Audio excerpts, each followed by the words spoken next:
When we come to the text of the New Testament and trying to determine what the autographs are actually about, one of the great problems we have is the amount of material that we have to look at. Now, I'm going to compare this material to what other ancient Greco-Roman literature looks like in terms of their material remains of these various authors. And that's why I've entitled this lesson, An Embarrassment of Riches. So if we take, for example, 3 Roman historians from the 1st century approximately AD, on whom we're basing most of our understanding of what ancient Rome was like. We've got Livy, Suetonius, and Tacitus. Now, Livy, we are waiting 300 years before we see any copies of his writings, and we don't see the full array of what he wrote about Roman history. Most of it's simply lost forever without any knowledge of where it went to. We have a grand total of about 30 copies of Livy in existence today that we can examine to try to see what he had to say. Another ancient Roman historian was known as Tacitus, and we are waiting for 800 years before we see any copies of Tacitus's works. And the grand total that we have are 3.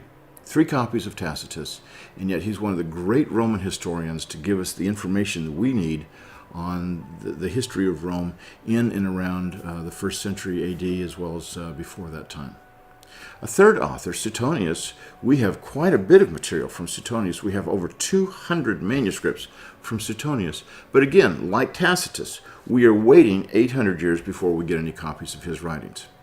Now, if we were to compare this to the New Testament documents, you would see that we have an embarrassment of riches. And it truly is an embarrassment for New Testament scholars, which creates kind of an existential crisis of how do we approach this material?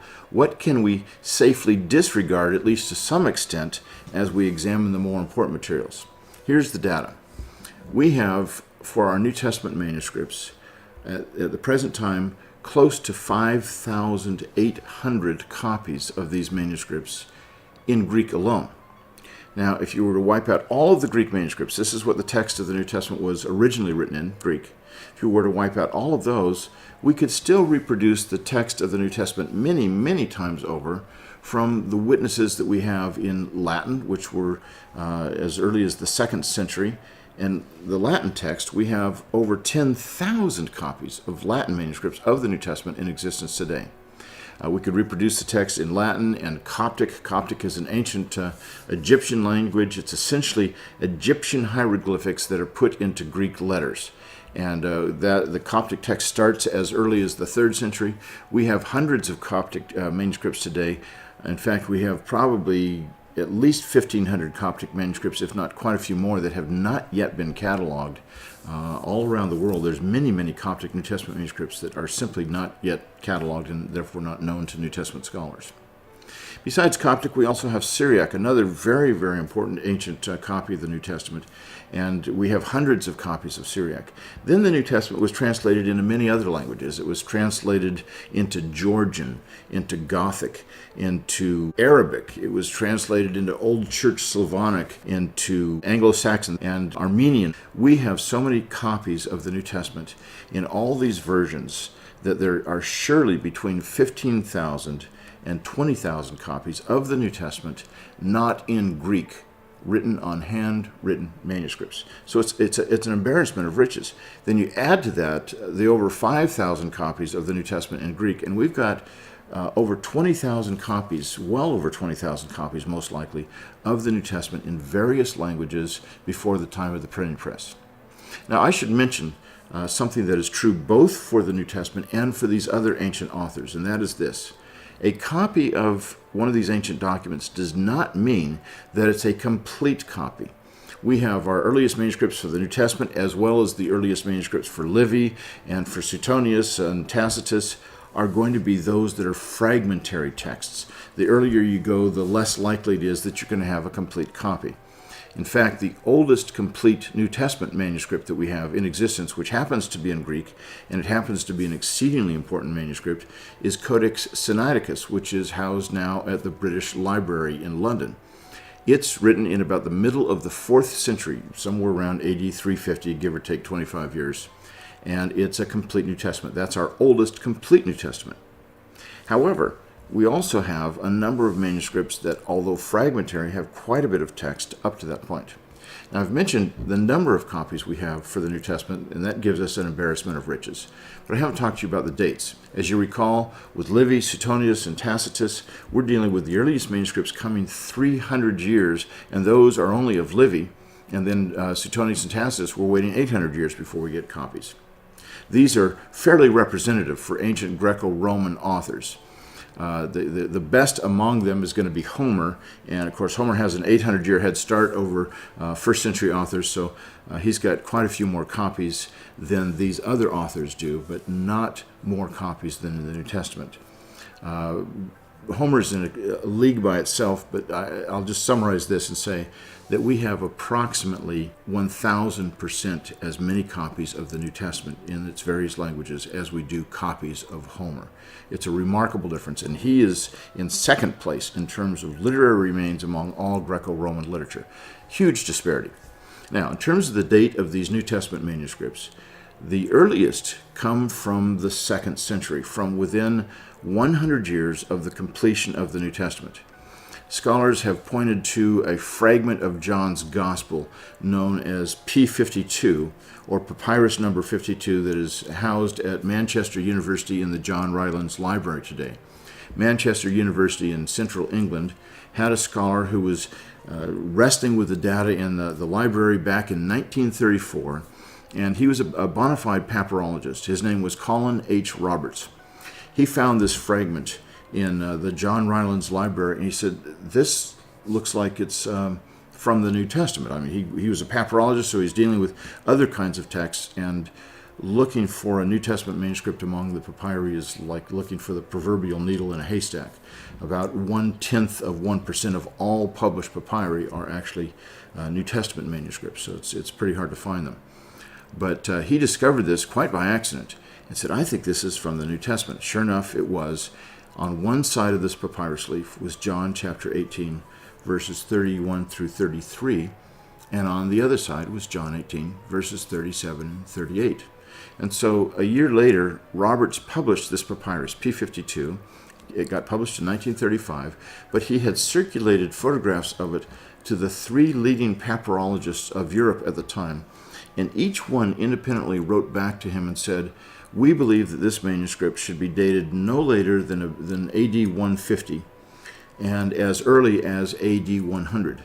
A fourth one wrote back and said, I think that this manuscript is probably written in the last decade of the 1st century, so in the 90s. That was a remarkable discovery, and it really changed an awful lot of ways in how biblical scholars have looked at when John's Gospel was written. One wag even said, well, the ink of John's Gospel must have been barely dry when P52 was copied from it.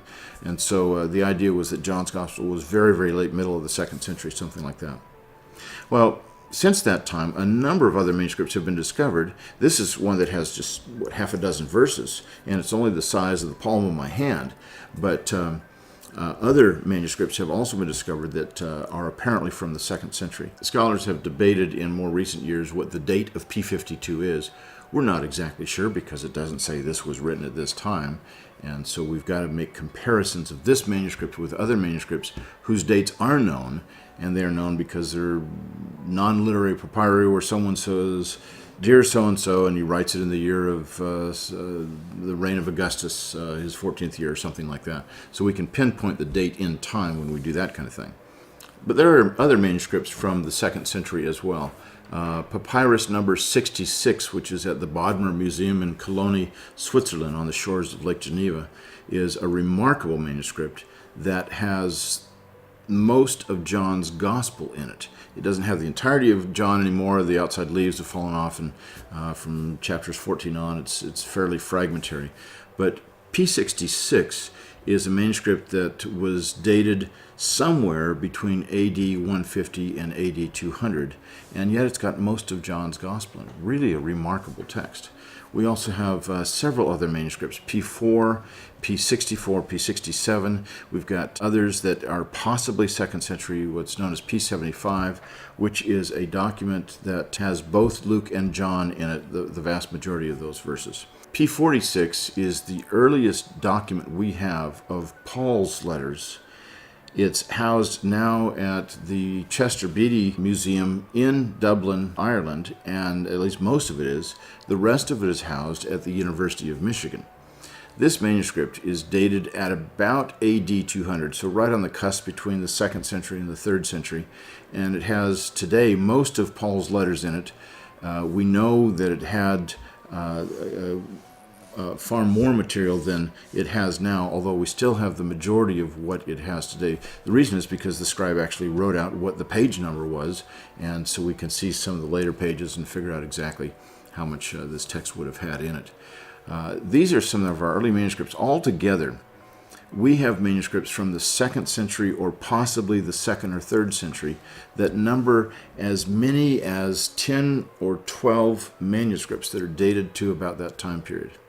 Now, in terms of how much material of the New Testament they have, the remarkable thing is that approximately 43% of all the verses of the New Testament, not the entirety of each verse, but 43% of parts of those verses, and in most instances the majority of those verses, are found in these manuscripts that are dated to the 2nd century or to the 2nd/3rd century. That's an amazing amount of material very early on for the New Testament. Then you get into the 3rd century, and we have quite a few more manuscripts. In the 4th century, basically, by the time we get to within 300 years of the completion of the New Testament, we have well over 100 manuscripts in Greek alone, not counting the other ancient languages, the other ancient versions, that have the text of the New Testament, including our first complete Greek New Testament manuscript that has every book of the New Testament. The entire New Testament is duplicated many times over in these manuscripts that we have through the first 300 years after the completion of the New Testament. There's nothing in the ancient world that comes close to that in terms of the completion of material and the date of the material. We just don't have any parallels at all that even stand a chance against the materials we have for the New Testament. So what scholars have to deal with is this embarrassment of riches of massive amounts of material. And on the other hand, they have to deal with the early texts, and yet those early manuscripts very frequently differ from each other. They typically differ from each other more than the later manuscripts do that were almost cranked out, not by a printing press, but very, very carefully produced, but on a standard text that was changed significantly from the early texts. So we've been talking about this embarrassment of riches. How much do we have of the average ancient Greek author, Greek or Latin author? How much do we have of his literary remains? The average author has fewer than, and I'm giving a very liberal estimate here, fewer than 20 copies of his literary remains still in existence. And most of these Greco-Roman authors would have just a handful, 1, 2, 3, maybe 6 or 7 copies. That's it. So giving a generous estimate of 20 copies, if you were to stack those literary remains up, how tall would it be?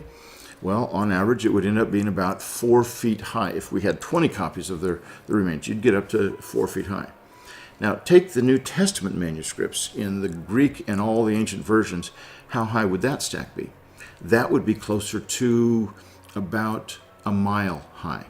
It's a huge difference between these ancient Greco-Roman authors and their literary remains and what we have for the New Testament. Now, if you were to wipe out all of the Greek manuscripts and all of the ancient versions of the New Testament, would we be left without a witness? Not at all.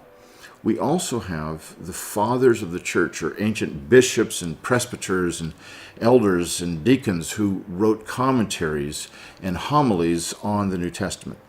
Beginning in the late 1st century, we start getting these church fathers who are making some minor comments on the New Testament as it was in a state of production. It wasn't really yet regarded as the New Testament until it became what's called canonized. That is when the church recognized certain books and determined that certain books would be considered scripture, which it took some time for that to happen.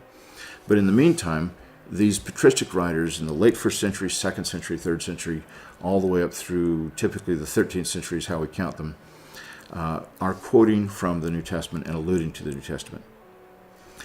How much material do we have from the church fathers in terms of quotations and allusions from the New Testament? Well, the best estimate is that we have well over 1 million quotations of the New Testament by the Church Fathers for this period of time. That's a huge amount of resources, and the entire New Testament is reproduced, again, many times over in the writings of these Church Fathers. Finally, when you think in terms of the amount of material, there's another way to quantify this. Altogether, among our Greek manuscripts only, we have approximately 2.5 million pages of manuscripts of the Greek New Testament, which the Center for the Study of New Testament Manuscripts is dedicated to digitizing as much as we are allowed to and as much as we are able to. Those 2.5 million pages average out to about 500 pages per manuscript. So the average Greek New Testament manuscript is about 500 pages long. This is a significant amount of material. We're not dealing primarily with fragments, but with some lengthy materials, and very early on we get this. When you compare the New Testament to the other ancient Greco-Roman literature, the remarkable thing is the average other Greco-Roman literature, the average author from Greece or from Rome, has no literary remains for at least 300 years, while as the New Testament has well over 100 copies in Greek alone within the first 300 years of the completion of the New Testament.